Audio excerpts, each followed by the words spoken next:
Abi bir çal.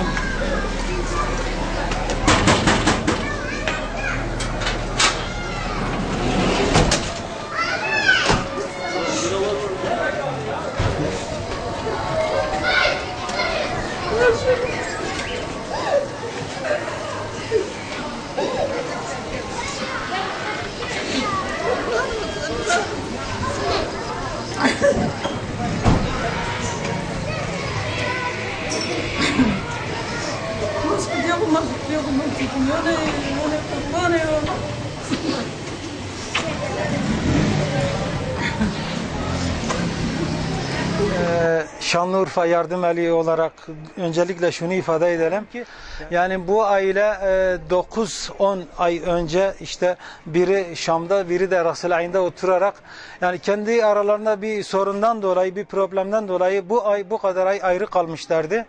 İşte Esad'ın zulmünden kaçıp ve Şanlıurfa'mızda bir araya gelen biz de yardır olarak onlara bu buluşmalarına vesile olduk, yardımcı olduk. Allahu Teala bu tür felaketleri, musibetleri kimsenin başına vermesin. Ez pir memnunum ji vê camiê re.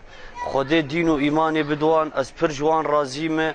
Va yardimiya mir kirin, tenas kir ez û kifletê min em gihandin hev. û Xwedê ya Rebbî dereca wan hîna bilind bike. û ez pir memnunum ji wan. û Xwedê